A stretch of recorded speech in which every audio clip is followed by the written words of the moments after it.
ನಿಮ್ಗೆ ಗೊತ್ತಿದೆ, ಸೂಪರ್ 3ಯಲ್ಲಿ ರಾಜ್ಯದ ಮೂಲೆ ಮೂಲೆಗಳಿಂದ ಅನೇಕ ಸಮಸ್ಯೆಗಳನ್ನು ಹೊತ್ತು ತಂದು ಆ ಸಮಸ್ಯೆಗಳಿಗೆ ಪರಿಹಾರವನ್ನ ಮಾಡಿ ಯಾವುದೇ ಮಾಧ್ಯಮಗಳು ಇಲ್ಲಿ ತನಕ ಮಾಡದಂತ ಕೆಲಸವನ್ನ ಮಾಡಿಸ್ತಾ ಇದ್ದೀವಿ.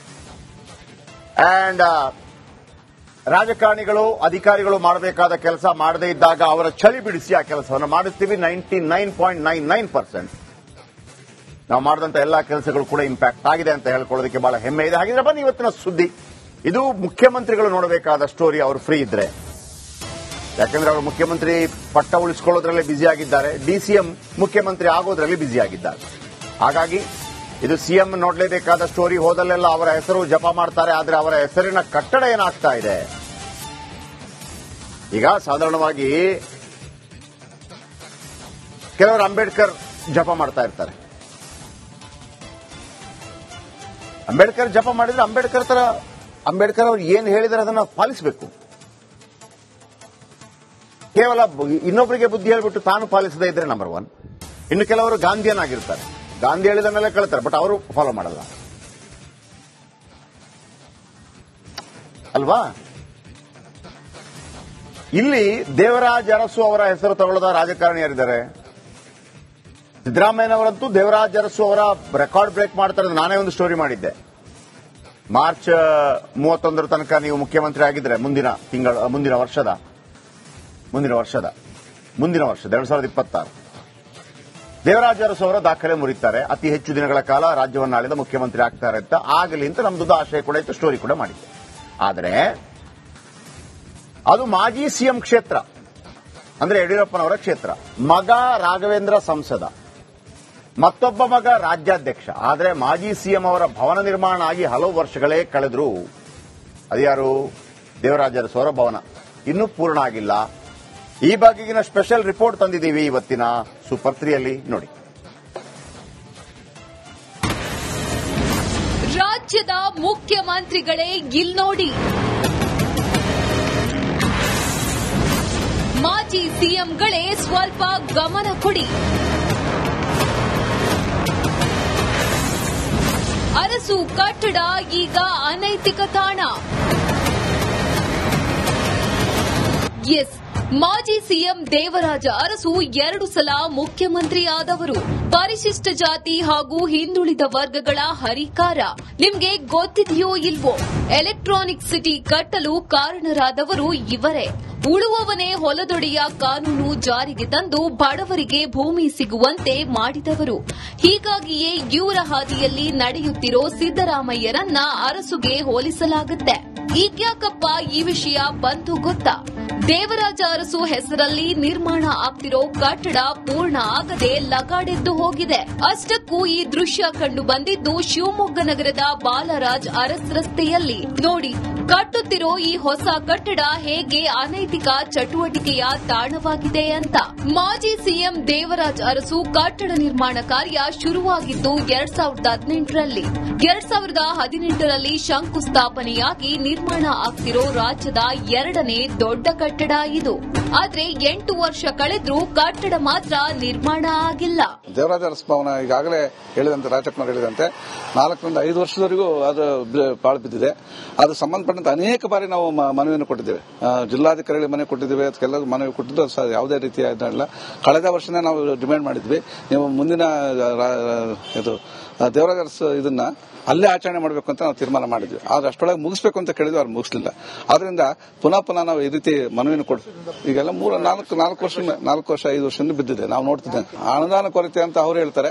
ನಾವು ಇಷ್ಟೆಲ್ಲ ಇದು ಅನುದಾನ ಕೊರತೆ ಯಾಕಾಗಿದೆ ಅಂತ ನಾವು ಕೇಳ್ತಾ ಇದ್ದೀವಿ. ಯಾಕೆ ಇನ್ನು ಈ ಭವನ ಕಂಪ್ಲೀಟ್ ಆಗಿಲ್ಲ ಅಂದ್ರೆ, ಕಟ್ಟಡ ನಿರ್ಮಾಣಕ್ಕೆ ಈ ಮೊದಲು 5 ಕೋಟಿ ಅನುದಾನ ಅಂತ ಹೇಳಲಾಗಿತ್ತು. ಈಗಾಗಲೇ 3 ಕೋಟಿಯಲ್ಲಿ ಕೆಲಸ ಆಗಿದೆ. ಉಳಿದ 2 ಕೋಟಿ ಹಣ ರಿಲೀಸ್ ಆದ್ರೆ ಮಾತ್ರ ಕಟ್ಟಡ ಕಂಪ್ಲೀಟ್ ಆಗಲಿದೆ. ಹಿಂದುಳಿದ ಜನಾಂಗಕ್ಕೆ ಸ್ವಾಭಿಮಾನವನ್ನ ಕಲ್ಪಿಸಿಕೊಟ್ಟಂತ, ಹಾಗೇನೆ ದಲಿತ ಜನಾಂಗಕ್ಕೆ ಸ್ವಾಭಿಮಾನವನ್ನ ಕಲ್ಪಿಸಿಕೊಟ್ಟಂತ ದೇವರಾಜ ಅರಸು ಭವನ ಈ ಸ್ಥಿತಿಯಲ್ಲಿ ಇರತಕ್ಕಂಥದ್ದನ್ನು ನೋಡಿದ್ರೆ ನಮಗೆಲ್ಲ ಖಂಡಿತ ಬೇಸರ ಆಗುತ್ತೆ. ಆದ್ರಿಂದ ನಾವು ಜಿಲ್ಲಾ ಆಡಳಿತಕ್ಕೆ ಮತ್ತು ಸಂಬಂಧಪಟ್ಟ ಜಿಲ್ಲಾ ಮಂತ್ರಿಗಳಿಗೆ, ಉಸ್ತುವಾರಿ ಮಂತ್ರಿಗಳಿಗೆ ಈ ಮೂಲಕ ಮನವಿ ಮಾಡಿಕೊಳ್ಳೋದು ಏನಂತ ಅಂದ್ರೆ, ಈ ಸಾರಿಯ ದೇವರಾಜ ಅರಸು ಜಯಂತಿಯನ್ನ ಸದರಿ ದೇವರಾಜು ಅರಸು ಭವನದಲ್ಲೇ ನಡೆಸಬೇಕು. ಇಲ್ಲದೆ ಇದ್ರೆ ನಾವು ಉಗ್ರ ಪ್ರತಿಭಟನೆಯನ್ನ ಮಾಡ್ತೀವಿ ಅಂತಕ್ಕಂಥ ಒಂದು ಅಂಶವನ್ನ ತಮ್ಮ ಮೂಲಕ ಸರ್ಕಾರದ ಗಮನಕ್ಕೆ ನಾನು ತರ್ತಾ ಇದ್ದೀನಿ. ಒಟ್ನಲ್ಲಿ ಮಾಜಿ ಸಿಎಂ ಒಬ್ಬರ ಹೆಸರಲ್ಲಿ ಭವನ ಕಟ್ಟಲು ಹೊರಟಿದ್ದು ಸರಿ, ಆದ್ರೆ ಈ ರೀತಿ ಅರ್ಧಂಬರ್ಧ ಮಾಡಿರೋದು ಎಷ್ಟು ಸರಿ? ಇನ್ನಾದ್ರೂ ಸಂಬಂಧಪಟ್ಟ ಅಧಿಕಾರಿಗಳು ಎಚ್ಚೆತ್ತು ಈ ಕಾಮಗಾರಿಯನ್ನು ಆದಷ್ಟು ಬೇಗ ಮುಗಿಸಲಿ ಅನ್ನೋದು ಸೂಪರ್ 3 ಆಗ್ರಹ. ಭೀಮಾ ನಾಯ್ಕ್, ರಿಪಬ್ಲಿಕ್ ಕನ್ನಡ, ಶಿವಮೊಗ್ಗ.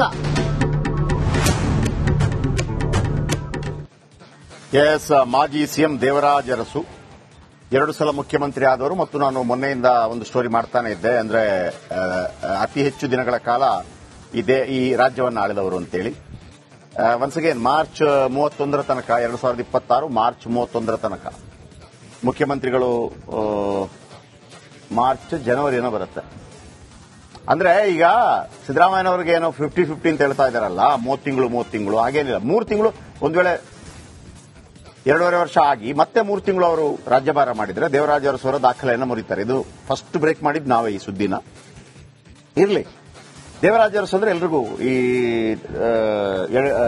ಯಡಿಯೂರಪ್ಪ ಇರಬಹುದು ಅಥವಾ ದೇವೇಗೌಡರು ಇರಬಹುದು ಅಥವಾ ಎಲ್ಲರೂ ಪ್ರತಿಯೊಬ್ಬರು ಕೂಡ ಅವರನ್ನ ಹಾಡಿ ಹೊಗಳ್ತಾರೆ ದೇವರಾಜ ಅರಸು ಅವರನ್ನ. ಇಲ್ಲಿ ಉಳುವವನೇ ಹೊಲದೊಡೆಯ ಇದೆಲ್ಲ ಮಾಡಿದ್ದು ಅವರು. ಮತ್ತೆ ಹಿಂದುಳಿದ ವರ್ಗಕ್ಕೆ ದೊಡ್ಡ ಮಟ್ಟದಲ್ಲಿ ಅವರು ಹಿಂದುಳಿದ ವರ್ಗಕ್ಕಾಗಿ ಬಹಳ ಅದ್ಭುತ ಕೆಲಸವನ್ನು ಮಾಡಿದ್ದಾರೆ ದೇವರಾಜ ಅರಸು. ನಂತರ ಇಂದಿರಾ ಗಾಂಧಿ ಜೊತೆ ಗಲಾಟೆ ಎಲ್ಲ ಆಯ್ತು, ಬೇರೆ ಇರ್ಲಿ. ಆದ್ರೆ ಕರ್ನಾಟಕದಲ್ಲಿ ಯಾರೇ ಒಬ್ಬ ಅತ್ಯುತ್ತಮ ನಾಯಕ ಇದ್ರೆ ಅವರನ್ನ ಯಾವತ್ತೂ ಕೂಡ ನಾವು ನೆನೆಸ್ಕೋಬೇಕು. ಇರ್ಲಿ, ಎರಡನೇ ದೇವರಾಜ ಅರಸು ಅಂತ ಹೇಳ್ತಾರೆ ಯಾರನ್ನ? ಸಿದ್ದರಾಮಯ್ಯನವರನ್ನ. ಸೊ ಹಾಗಾಗಿ ಸಿದ್ದರಾಮಯ್ಯನವರು ಇದನ್ನೆಲ್ಲ ನೋಡ್ಬೇಕಲ್ಲ, ಏನಾಗಿದೆ ನೋಡಿ. ದೇವರಾಜ ಅರಸು ಹೆಸರು ಹೇಳ್ಬಿಟ್ಟು ಈಗ ಅದು ಅನೈತಿಕ ಚಟುವಟಿಕೆ ಕೇಂದ್ರವಾದ್ರೆ ದೇವರಾಜ ಅರಸು ಅವರಿಗೆ ಅವಮಾನ ಮಾಡೋದು. ಮತ್ತೆ ಆ ಹೆಸರು ಯಾಕೆ ಇಡ್ತೀರಿ? ಬೇರೆ ಯಾವ್ದಾದ್ರು ಇಟ್ರಪ್ಪ. ನನಗೆ ಬಹಳ ಆಶ್ಚರ್ಯ ಆಗೋದು, ನೀವು ಹೆಸರಿಟ್ಬಿಟ್ಟು ಹಾಳು ಮಾಡೋದು. ಬಹುಶಃ ಇಂದಿರಾ ಕ್ಯಾಂಟೀನು ಇಂದಿರಾ ಗಾಂಧಿ ಅವರ ಹೆಸರು ಇಲ್ಲದೆ ಇದ್ದಿದ್ರೆ ಅದು ಬೇರೆ ರೀತಿಯಲ್ಲಿ ಆಗ್ತಾ ಇತ್ತೇನು. ಇಂದಿರಾ ಕ್ಯಾಂಟೀನ್ಗೆ ಇಂದಿರಾ ಕ್ಯಾಂಟೀನ್ ಹೆಸರಿಟ್ಟದ್ದು ಯಾರು ಗೊತ್ತಾ? ಅವರಿಗೆ ಬಿಜೆಪಿಯಲ್ಲಿದ್ದಾರೆ. ಇಂದಿರಾ ಕ್ಯಾಂಟೀನ್ಗೆ ಇಂದಿರಾ ಗಾಂಧಿಯ ಹೆಸರಿಡಿ ಮತ್ತು ಇಂದಿರಾ ಗಾಂಧಿಯ ಫೋಟೋ ಇಡಿ ಅಂತ ಹೇಳಿದ್ದು ಮುನಿರತ್ನ. ಈಗ ಮುನಿರತ್ನ ಇನ್ನೊಂದು ಪಾರ್ಟಿಯಲ್ಲಿದ್ದಾರೆ. ಬಿಜೆಪಿ ಬಂದಾಗ ಇಂದಿರಾ ಗಾಂಧಿಯ ಹೆಸರಿದ್ದ ಕಾರಣಕ್ಕಾಗಿ ಬಿಜೆಪಿ ಅವರದಕ್ಕೆ ದುಡ್ಡು ಕೊಡಲಿಲ್ಲ. ಆಯ್ತು, ಸಿದ್ದರಾಮಯ್ಯ ವಾಪಸ್ ಬಂದ್ರು, ಸರಿ ಆಯ್ತಾ? ಅದು ಸರಿಯಾಗಲಿಲ್ಲ, ಅದು ಶಾಪಗ್ರಸ್ತವಾಗ್ಬಿಡ್ತು. ಅದಕ್ಕೆ ನಮ್ಮ ನಾಡಿನ ಅನೇಕರಿದ್ದಾರೆ. ಶಿವಕುಮಾರ್ ಸ್ವಾಮೀಜಿಗಳ ಹೆಸರಿಡಬಹುದಿತ್ತು, ಅನ್ನಪೂರ್ಣೆ ಅಂತ ಹೆಸರಿಡಬಹುದಿತ್ತು. ಈಗ ದೇವರಾಜ ಅರಸು ಅವರ ಈ ಭವನವನ್ನು ಮಾಡಿಬಿಟ್ಟು ಅಲ್ಲಿ ಅನೈತಿಕ ಚಟುವಟಿಕೆ ಆಗ್ತಾ ಇದೆ ಅಂತಂದ್ರೆ ನೋಡಿ, ಹಿಂಗಿದೆ ಕಟ್ಟಡ ನೋಡ್ರಿ.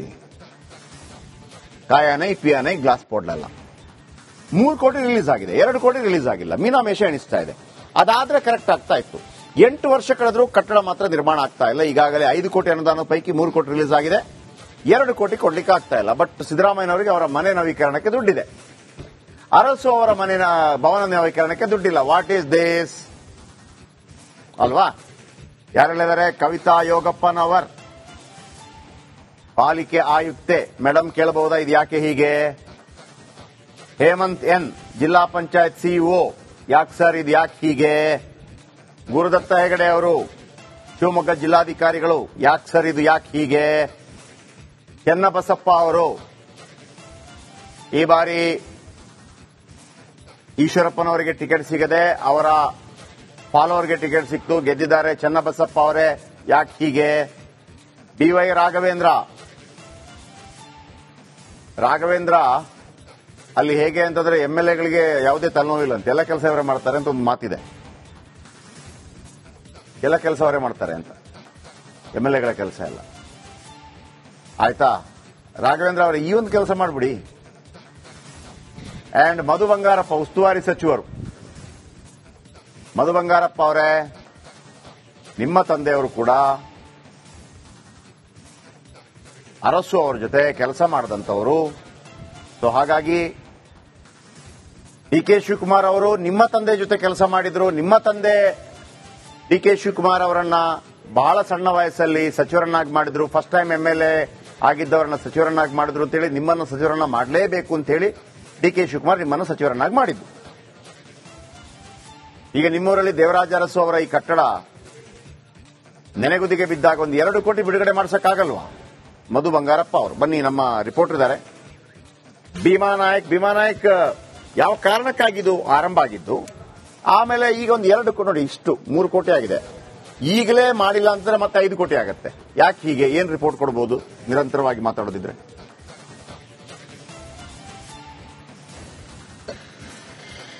ಜೆಪಿ ಸರ್, ಏನಂದ್ರೆ 2018ರಲ್ಲಿ ಇದರ ಶಂಕುಸ್ಥಾಪನೆ ಆಗುತ್ತೆ. ಹಿಂದುಳಿದ ವರ್ಗಗಳ ಒಕ್ಕೂಟ ಇದಕ್ಕೆ ಒಂದು ಮನವಿಯನ್ನ ಮಾಡಿಕೊಂಡಿತ್ತು. ಶಿವಮೊಗ್ಗ ಜಿಲ್ಲೆಯಲ್ಲಿ ಒಂದು ದೇವರಾಜ ಅರಸು ಅವರ ಒಂದು ಕಟ್ಟಡವನ್ನ ನಿರ್ಮಾಣ ಮಾಡಬೇಕು ಅಂತೇಳಿ ಒಂದು 2017 ಮತ್ತೆ 2016ರಲ್ಲಿ ಒಂದು ಪ್ರಸ್ತಾವನೆ ಸಲ್ಲಿಸ್ತಾರೆ. ಅದಾದ ನಂತರದಲ್ಲಿ 2018ರಲ್ಲಿ ಈ ಕಟ್ಟಡಕ್ಕೆ ಅನುದಾನ ಆಗುತ್ತೆ. 5 ಕೋಟಿ ವೆಚ್ಚದಲ್ಲಿ ಕಟ್ಟಡವನ್ನ ನಿರ್ಮಾಣ ಮಾಡಬೇಕು ಅಂತ ಹೇಳಿ ಅನುದಾನ ಸಹ 3 ಕೋಟಿ ರುಗಳಲ್ಲಿ ಬಿಡುಗಡೆಯನ್ನ ಮಾಡಲಾಗುತ್ತೆ. ಆದ್ರೆ ಆ 3 ಕೋಟಿ ಹಣ ಈಗಾಗಲೇ ಬಿಡುಗಡೆ ಆಗಿ ಕಟ್ಟಡ ಅಪೂರ್ಣವಾಗಿ ಕಳೆದ 6-7 ವರ್ಷಗಳಿಂದ ಪಾಳು ಬಿದ್ದಿದೆ. ಈಗ ಅನೈತಿಕ ಚಟುವಟಿಕೆಗಳ ತಾಣವಾಗಿ ಗುರುತಿಸಿಕೊಂಡಿರುವಂತದ್ದು. ಇಡೀ ಶಿವಮೊಗ್ಗ ನಗರದ ಮಧ್ಯಭಾಗದಲ್ಲಿ ಈ ಕಟ್ಟಡವನ್ನ ನಿರ್ಮಾಣ ಮಾಡಿರುವಂತದ್ದು ಅಂತ ಅದ್ಭುತವಾದಂತಹ ಕಟ್ಟಡ. ಇಡೀ ಕರ್ನಾಟಕ ರಾಜ್ಯದಲ್ಲಿ ಬೆಂಗಳೂರನ್ನ ಹೊರತುಪಡಿಸಿದ್ರೆ ಶಿವಮೊಗ್ಗದಲ್ಲೇ ಅಂತ ಸುಸಜ್ಜಿತವಾದ ಕಟ್ಟಡವನ್ನ ನಿರ್ಮಾಣ ಮಾಡಬೇಕು ಅಂತೇಳಿ ಸುಮಾರು 5 ಕೋಟಿ ರೂಪಾಯಿ ವೆಚ್ಚವನ್ನ ಇದಕ್ಕಾಗಿ ಮೀಸಲಿಟ್ಟಿರುವಂತದ್ದು. ಆದ್ರೆ ಕೇವಲ ಈಗ 3 ಕೋಟಿ ಅನುದಾನದಲ್ಲಿ ಈ ಕಟ್ಟಡವನ್ನ ನಿರ್ಮಾಣ ಮಾಡಿದ್ದಾರೆ. ಇನ್ನು 2 ಕೋಟಿ ರೂಪಾಯಿ ಬಿಡುಗಡೆ ಆಗಬೇಕಾಗಿದೆ. ಆ 2 ಕೋಟಿ ರೂಪಾಯಿ ಬಿಡುಗಡೆ ಆಗದೆ ಸುಮಾರು 6-7 ವರ್ಷಗಳಾಯ್ತು. ನಿಮಗೆ ಎಲ್ಲವನ್ನ ತೋರಿಸ್ತಾ ಹೋಗ್ತೇನೆ ನಾನು ಹೇಗಿದೆ ಇಲ್ಲಿನ ಪರಿಸ್ಥಿತಿ ಅಂತ. ನೀವು ದೃಶ್ಯಾವಳಿಗಳು ಸಹ ನೋಡಬಹುದು. ಇಡೀ ಕಟ್ಟಡವನ್ನ ನಿರ್ಮಾಣ ಮಾಡಿದ್ದಾರೆ, ಪಾಳು ಬಿದ್ದಿದೆ. ಸುತ್ತಲೂ ಗಿಡಗಂಟಿಗಳು ಬೆಳೆದಿರುವಂತದ್ದು, ಅಕ್ಕಪಕ್ಕದಲ್ಲಿ ಮದ್ಯದ ಬಾಟಲ್ಗಳಾಗಿರಬಹುದು, ಇಡೀ ನಗರದ ಕೆಲವೊಂದು ಕಸಗಳನ್ನ ಇಲ್ಲಿ ತಂದು ಹಾಕಿರುವಂತದ್ದು. ಇಡೀ ಕಟ್ಟಡ ಈಗ ಅನೈತಿಕ ಚಟುವಟಿಕೆಗಳ ತಾಣ ಆಗುವುದರ ಜೊತೆಗೆ ಮದ್ಯಪ್ರಿಯರ ಒಂದು ಫೇವರೇಟ್ ಸ್ಪಾಟ್ ಆಗಿರುವಂತದ್ದು. ದೇವರಾಜ ಅರಸು ಅವರು ಇಡೀ ನಾಡಿಗೆ ಒಂದು ಅದ್ಭುತವಾದ ಕೆಲಸಗಳನ್ನ ಮಾಡಿ ಉತ್ತಮ ಹೆಸರನ್ನ ಮಾಡ್ಕೊಂಡಿದ್ರೆ ಇಲ್ಲಿನ ಜಿಲ್ಲಾಡಳಿತ ಆಗಿರಬಹುದು ಅಥವಾ ಸಂಬಂಧಪಟ್ಟಂತ ಇಲಾಖೆ ಅವರಿಗೆ ಅಪಮಾನ ಮಾಡುವ ರೀತಿಯಲ್ಲಿ ಇದನ್ನ ಇಟ್ಕೊಂಡಿರುವಂತದ್ದು. ಮಹಾನಗರ ಪಾಲಿಕೆ ಎಲ್ಲೋ ಒಂದ್ ಕಡೆ ಇದನ್ನ ಸ್ವಚ್ಛ ಮಾಡಿ ಅಥವಾ ಜಿಲ್ಲಾಡಳಿತ ಇದನ್ನ ಸ್ವಚ್ಛಗೊಳಿಸುವಂತ ಕೆಲಸವನ್ನ ಮಾಡಬೇಕಾಗಿತ್ತು. ಆದ್ರೆ ಜಿಲ್ಲಾಡಳಿತ ಮತ್ತೆ ಮಹಾನಗರ ಪಾಲಿಕೆಯವರು ಸಹ ಇದರ ಬಗ್ಗೆ ಗಮನ ವಹಿಸಿಲ್ಲ, ಇದನ್ನ ಸ್ವಚ್ಛತೆ ಮಾಡುವಂತ ಕೆಲಸವನ್ನ ಮಾಡ್ತಿಲ್ಲ. ಹಾಗೆ ಕೂಡಲೇ ಇದಕ್ಕೆ ಸಂಬಂಧಪಟ್ಟಂತ ಸಂಸದರಾಗಿರಬಹುದು, ಜಿಲ್ಲಾ ಉಸ್ತುವಾರಿ ಸಚಿವರಾಗಿರಬಹುದು, ಇನ್ನು ಉಳಿದಂತ ಅನುದಾನವನ್ನ ಕೊಡಿಸಬೇಕಾಗಿದೆ. ಇನ್ನುಳಿದ 2-3 ಕೋಟಿ ರೂಪಾಯಿ ಅನುದಾನವನ್ನು ಕೂಡಲೇ ಬಿಡುಗಡೆಗೊಳಿಸಿ ಅದ್ಭುತವಾದಂತಹ ಕರ್ನಾಟಕ ರಾಜ್ಯದಲ್ಲೇ ಎರಡನೇ ಅತಿ ದೊಡ್ಡ ಸುಸಜ್ಜಿತ ಕಟ್ಟಡವಾಗಿರುವಂತಹ ದೇವರಾಜ್ ಅರಸು ಅವರ ಹೆಸರಿನ ಕಟ್ಟಡವನ್ನ ಪೂರ್ಣಗೊಳಿಸದೆ ಹೋದ್ರೆ ಇವರಿಗೆ ಒಂದು ದೇವರಾಜ ಅರಸು ಅವರಿಗೆ ಅಪಮಾನ ಮಾಡಿದಂತ ರೀತಿಯಲ್ಲಿ ಆಗುತ್ತೆ. ಹಾಗಾಗಿ ಕೂಡಲೇ ಈ ನಿಟ್ಟಿನಲ್ಲಿ ಸಹ ಜಿಲ್ಲಾ ಜನಪ್ರತಿನಿಧಿಗಳು ಕಾರ್ಯಪ್ರವೃತ್ತ ಆಗಬೇಕಿದೆ. ಜೆಪಿ ಸರ್, ಹಾಗೆ ನೋಡಿ, ನಿರಂತರವಾಗಿ ತೋರಿಸಿದ್ರು ಅದನ್ನ ಯಾವ ತರ ಇದೆ ಅಂತ ಹೇಳಿ. 2 ಕೋಟಿ ಕೊಟ್ರೆ ಆಗತ್ತೆ. ಆದ್ರೆ ಇಲ್ಲಿ ತನಕ ಅದನ್ನ ಒಂದು ವೇಳೆ ಈಗ ಭೀಮಾ ನಾಯಕ್ ಇದನ್ನು ಯಾವುದಕ್ಕೆ ಬಳಸಬೇಕು ಅಂತ ನಿರ್ಧಾರ ಮಾಡಿದ್ದದ್ದು?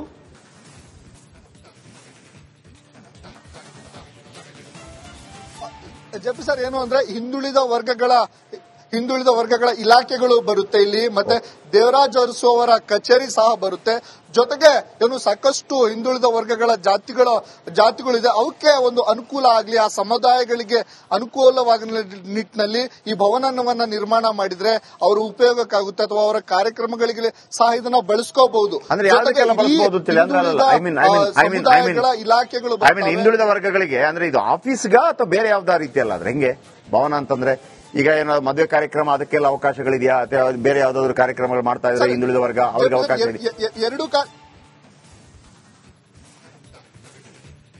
ಈಗ ಒಂದು ನಾಟಕ ಈ ಎಲ್ಲವನ್ನ ಆಯಾಮಗಳನ್ನ ಇಟ್ಕೊಂಡೆ ಅವರು ಪ್ಲಾನ್ ಅನ್ನ ಮಾಡಿರುವಂತದ್ದು. ಒಂದು ಕಚೇರಿಗಳು ಬರ್ತವೆ, ಈ ಕಟ್ಟಡಗಳಲ್ಲಿ ಕಚೇರಿಗಳು ಬರ್ತವೆ. ಕಚೇರಿ ಎಲ್ಲಾ ಹಿಂದುಳಿದ ಸಮುದಾಯಗಳ ಕಚೇರಿಗಳು, ಜಿಲ್ಲಾ ಮಟ್ಟದ ಅಧಿಕಾರಿಗಳ ಕಚೇರಿಗಳು ಇಲ್ಲಿ ಬರುತ್ತೆ.